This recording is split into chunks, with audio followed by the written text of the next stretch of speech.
Bonjour à tous. Nous avons l'extrême plaisir et l'honneur d'accueillir André Hubert-Roussel. André Hubert-Roussel est le président exécutif d'Ariane Group. Merci, Monsieur le Président, pour votre participation à cette deuxième édition du sommet aéronautique et spatial de Bordeaux Métropole. Bon, tout le monde connaît ici Ariane Group, c'est un des leaders mondiaux dans la mise au point des systèmes de transport dans l'espace. C'est aussi le maître d'œuvre des lanceurs européens comme Ariane 5 qui est la plus emblématique, et évidemment maintenant Ariane 6. Parmi les missions les plus remarquables, on peut citer la mise en orbite tout à fait parfaite du télescope James Webb, dont la précision a permis de prolonger de 10 ans l'espérance de vie du télescope. Et nous sommes évidemment impressionnés parce que autant l'aérien nous fait rêver, le rêve de voler, autant là nous nous approchons des mystères de l'origine de l'univers et nous sommes évidemment ravis. Et donc par ailleurs, Ariane Group est un opérateur de confiance pour le ministère de la Défense et aussi la surveillance de l'espace pour préserver, pour protéger les citoyens français et européens dans un monde qui est évidemment, on le sait, de plus en plus complexe. C'est un modèle dual aussi, nous verrons ça cet après-midi, la dualité, le civil-militaire, qui assure l'indépendance et l'autonomie de l'Europe, tant sur le plan civil que de la défense, et la région Nouvelle-Aquitaine y joue un rôle parfaitement important. Donc, Monsieur le Président, vous avez pris vos fonctions de président exécutif d'Ariane Group en janvier 2019. Auparavant, vous étiez à la tête du pôle spatial d'Airbus et vous y avez joué un rôle important dans l'élaboration notamment de ces programmes, des lanceurs Ariane 6 que j'ai cités, et aussi dans la création d'Ariane Group, qui est une co-entreprise entre Airbus et Safran, comme l'a dit tout à l'heure Pierre Guillamant. Alors, Monsieur le Président, qu'est-ce qui a changé depuis lors, depuis votre arrivée à Ariane Group, et comment voyez-vous l'avenir de l'aérospatial français et évidemment européen? Bonjour, j'espère que vous m'entendez bien. Parfaitement. Je suis évidemment ravi et je vous remercie de me donner l'opportunité de m'exprimer quelques minutes durant ce sommet. Alors, le transport spatial est clairement en train de changer d'air, un petit peu peut-être, et vous l'avez mentionné, ce qu'a connu l'aéronautique au sortir de la Deuxième Guerre mondiale. Il y a quelques similitudes, évidemment, des choses très différentes également. Et tout cela parce que nos usages quotidiens de l'espace sont devenus, dans tous les domaines, l'espace est devenu absolument indispensable. Hein, qu'on parle des télécommunications, qu'on parle de la navigation avec le système Galileo, que l'on parle également de surveillance climatique et des enjeux sociétaux que cela représente à l'heure actuelle. Et bien sûr, toujours la recherche scientifique, vous l'avez mentionné avec le lancement du satellite James Webb, et puis également toutes les applications de défense, l'espace devenant un espace de plus en plus potentiellement de concurrence, de conflictualité potentielle pour l'avenir. Alors face à cette démultiplication des usages, évidemment, il y a un besoin évidemment pour l'Europe de garder les clés de son accès à l'espace. C'est absolument fondamental, c'est l'histoire d'Ariane depuis son origine, être autonome et donner l'autonomie à l'Europe pour accéder à l'espace, et ça n'a pas changé. C'est notre raison d'être chez Ariane Group depuis plus de 40 ans, hein, aux côtés de la dissuasion, et évidemment nous le faisons avec autant de professionnalisme que nous le pouvons. Vous avez mentionné le lancement du satellite James Webb à Noël dernier, et puis plus récemment le lancement d'un satellite aussi fondamental de télécommunications pour l'Europe, le satellite Connect, qui va permettre d'offrir du large bande à des millions d'usagers en Europe. Donc c'est important de mentionner ça. Oui, il y a une transformation, une profonde rupture, mais l'aventure continue et c'est évidemment fondamental. Nous avons besoin des meilleurs ingénieurs en Europe pour réaliser notre mission. Alors nous allons continuer tout ça avec Ariane 6, que vous avez déjà cité. C'est clairement un objet emblématique de la souveraineté européenne. qui est d'autant plus important et d'autant plus remis en lumière et d'autant plus attendu que nos accords avec la Russie et en particulier l'exploitation de Soyouz par Ariane Espace a été stoppée brutalement depuis l'invasion de la Russie en Ukraine. Alors, qu'est-ce que c'est Ariane 6 ? Ariane 6, c'est tout d'abord un lanceur qui doit permettre de rester dans la compétition mondiale et de diminuer les coûts de l'accès à l'espace pour l'Europe de plus de moitié. Et nous sommes en passe de gagner ce pari, moyennant évidemment les difficultés que nous crée la récente inflation sur les matières premières et sur les prix de l'énergie. C'est également une polyvalence accrue puisqu'il va remplacer à la fois Ariane 5, à la fois Soyouz pour lancer nos missions européennes et puis apporter beaucoup plus de polyvalence parfaitement adaptée en particulier au lancement des grandes constellations qui sont une des ruptures que nous sommes en train de voir dans le spatial actuellement. D'ailleurs, le carnet de commandes d'Ariane 6 le démontre. Avant le premier lancement, nous avons déjà plus de 29 missions en carnet de commandes, dont 18 pour le lancement d'une constellation au service d'Amazon, la constellation Kuiper. Voilà, donc je voulais juste souligner que dans cette souveraineté des souverainetés, comme l'a indiqué le président Macron, l'a rappelé le président Macron lors du dernier sommet de Toulouse, nous avons un appareil industriel exceptionnel, des compétences exceptionnelles en Europe, et nous devons évidemment continuer à y consacrer les moyens qui sont nécessaires pour garder cette autonomie. C'est ce que font les États-Unis, c'est ce que doit faire l'Europe et en particulier confirmer lors de la prochaine conférence ministérielle qui a lieu en novembre. Oui, mais justement, Monsieur le Président, nous sommes sur un secteur industriel stratégique, éminemment concurrentiel au niveau mondial, et ça demande évidemment, par conséquent, une certaine taille critique, importante, mais aussi une gouvernance efficace. Et à cet égard, comment voyez-vous les évolutions de la gouvernance spatiale européenne, justement pour éviter de perdre pied par rapport à nos concurrents, notamment évidemment les Américains et les Chinois ? Alors, ce que je crois déjà, c'est que la souveraineté, c'est pas en consommer plus, mais c'est en produire plus. Et pour pouvoir en produire plus, il est tout à fait clair que l'Europe doit continuer, même renforcer ses investissements dans le domaine du spatial, et en particulier dans le domaine de l'accès à l'espace, et qu'on doit le faire ensemble. Évidemment, si on ne le fait pas ensemble, nous serons clairement relégués sur le plan pas seulement industriel, mais sur le plan de notre autonomie stratégique, de l'autonomie de nos décisions, de notre autonomie et de notre vivacité dans la guerre des talents mondiaux, mondiale, dans je dirais tout l'aspect technologique. Et il faut qu'on continue à aller de l'avant. Évidemment, en poussant nos singularités, nos particularités européennes, que ce soit sur le plan politique, que ce soit sur le plan industriel et évidemment aussi sur nos préoccupations environnementales. Donc ma certitude, c'est que demain, clairement, soit nous serons européens, soit nous ne serons pas dans ce domaine. Et ça commence par la préférence européenne. Les États-Unis et SpaceX notamment bénéficient d'un clair Buy American Act pour les commandes de la NASA et les commandes de l'USDOD. Clairement, l'Europe s'est également engagée dans cette voie au travers d'un vote au Bundestag en 2019, au travers de l'article 5 du nouveau règlement spatial européen de la Commission européenne. Tout ça, ça doit être conforté. Il faut que, clairement, les lancements institutionnels, où on a une demande plus faible que dans le reste du monde, soient confiés à nos lanceurs.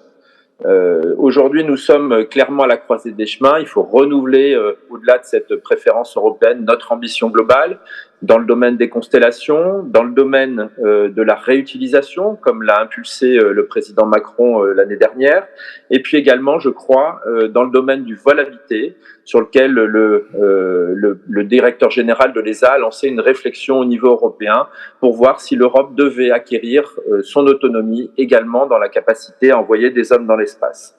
Donc oui, il faut vraiment regarder ces priorités européennes et simplifier cette gouvernance quand on voit effectivement tous les acteurs, le président français, le directeur général de l'ESA, le commissaire breton, la Commission européenne, le Parlement européen. Parce qu'elle vous semble compliquée là, actuellement, la gouvernance européenne ? En tous les cas, elle a une complication par déjà visible, hein, voilà, par rapport à ce qu'on peut voir dans d'autres puissances spatiales.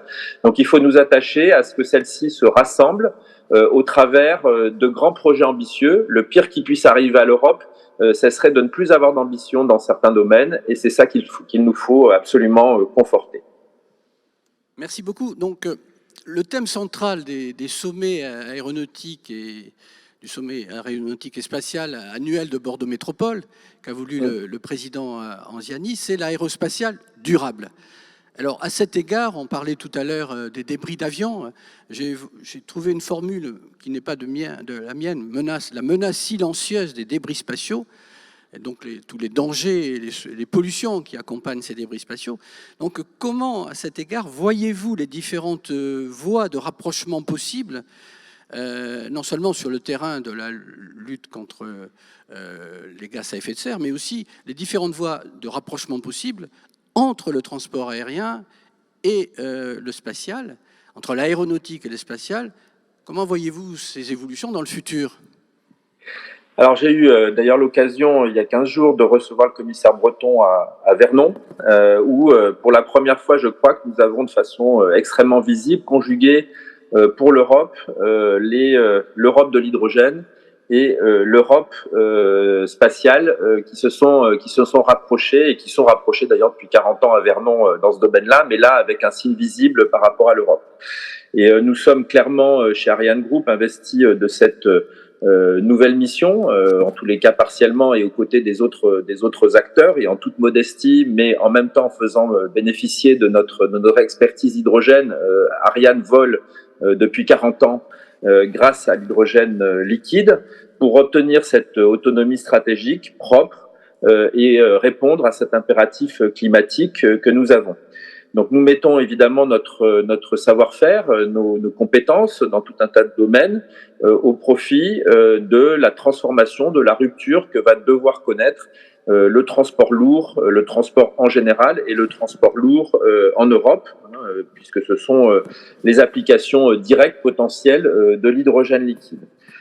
Donc clairement, côté spatial, nous continuons évidemment à vouloir continuer à maîtriser ces technologies qui vont nous permettre d'aller toujours plus loin, de façon toujours plus sûre, potentiellement un jour d'emmener les hommes dans l'espace au service de l'Europe.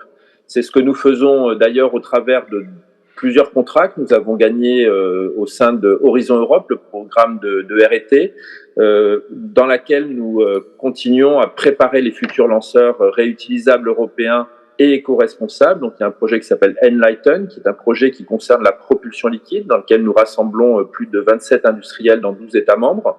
Et puis le projet Salto, qui va également compléter le programme Thémis de l'ESA, sur lequel nous faisons les premières démonstrations de réutilisation partielle ou de réutilisation du premier étage. Donc clairement, c'est ensemble que nous allons réussir cette révolution. Et c'est le point fort évidemment d'Ariane Group sur lequel nous pouvons compter pour l'avenir, notre capacité à faire bénéficier de notre savoir-faire, de nos compétences. Alors d'une part au service de la défense, vous l'avez mentionné, de la dissuasion française, mais aujourd'hui également au service d'autres industries, et en particulier l'industrie aéronautique, dans laquelle nous avons signé des accords récemment pour la propulsion zéro émission avec nos deux maisons mères, Airbus et Safran. Merci beaucoup André Hubert Roussel, merci de votre participation. Avec grand plaisir et bon sommet. Bon, mais nous allons passer la parole maintenant à Géraldine Rabier, pour la remise du prix Baas, le prix Alternance. Merci beaucoup.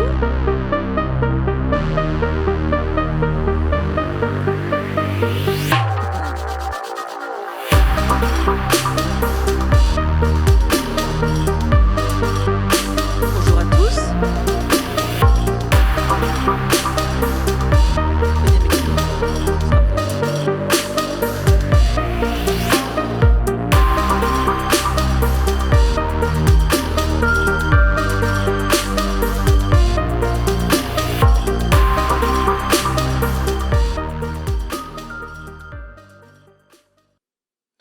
Bonjour à tous, voici venu le temps de la célébration avec le premier prix BASS de la journée. Je suis à côté de Gilles Fonblanc qui est le président donc, de BASS. Bonjour.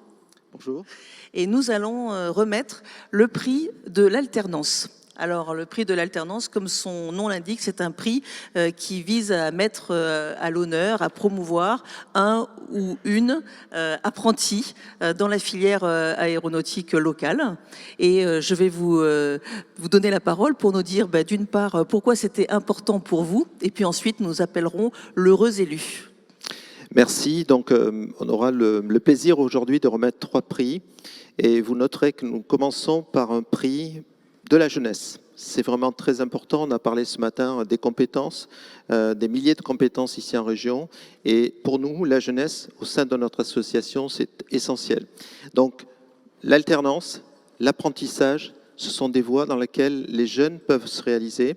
Et nos adhérents ont choisi de célébrer encore cette année et de mettre en avant ce prix de l'alternance. Voilà. Je ne vais pas parler beaucoup parce que ce qui est important, c'est que le lauréat ou la lauréate s'exprime avec son manager parce que je pense que c'est aussi un binôme, c'est très important. Et donc, je vais appeler sur scène tout de suite. Ce sera une lauréate. Donc, Clara Gérin, si elle veut bien nous rejoindre. Bonjour. Bravo. Et Jérémy Soimier, donc, qui est son manager. Donc, Clara... voilà, donc c'est avec beaucoup de plaisir qu'au nom du BASS, je vous remets ce prix d'alternance 2022 et je vous laisse la parole. On va vous donner un petit micro pour nous dire dans quelle formation êtes-vous ? Oui, du coup je suis à l'ICAM de Toulouse en formation ingénieur généraliste, mais j'ai toujours voulu me spécialiser dans l'aéronautique ou l'aérospatiale depuis le début de ma scolarité, on va dire. Donc j'ai décidé de faire mon alternance à Ariane Group parce que c'était une entreprise qui me correspondait et faire l'alternance c'était aussi un moyen pour moi de continuer les études parce que l'indépendance financière était quand même assez importante et surtout pour avoir après peut-être une opportunité de rester dans l'entreprise. et voilà, donc je suis très honorée d'être ici aujourd'hui. Félicitations. Son tuteur, bonjour monsieur, bonjour. Enchanté. Et c'est vrai que l'apprentissage, ça reste encore pour certains parents et certains jeunes. On n'associe pas l'apprentissage avec des métiers d'ingénieur notamment. Donc c'est bien qu'on puisse mettre en valeur l'apprentissage aujourd'hui. Oui, il existe des alternances dans tous les domaines finalement. Et ce qui est bien avec l'alternance, c'est que ça fait une passerelle et une transition entre la formation et le métier de l'entreprise. On a un système éducatif souvent qui enseigne des matières et des disciplines de façon très compartimentée. Et l'alternance permet cette transition de pouvoir les mettre en œuvre, toutes de façon intégrée dans une situation. Donc voilà, c'est vraiment une passerelle importante. Et décilotée. Tout à fait. Très bien. Je crois qu'il y a un petit cadeau aussi pour vous qui est juste derrière la table. Gilles, si vous voulez bien lui donner. Tout à fait. Donc un cadeau pour Clara. Et peut-être juste un petit mot, derrière les apprentis, les alternants, l'entreprise, je pense qu'il faut aussi saluer et remercier le corps enseignant au sens large, l'université, les écoles et tous les organismes. Ici en région, ils sont très nombreux, je ne vais surtout pas les citer parce que je ferai un impair, j'en oublierai, mais qui sont investis, c'est vraiment le mot, dans ces filières de formation, d'apprentissage, d'alternance. Merci à eux. Merci à eux, bravo. Nous nous retrouvons à 14h avec Alain Rousset. Bon appétit à tous et merci pour cette magnifique matinée. À tout à l'heure. Au revoir.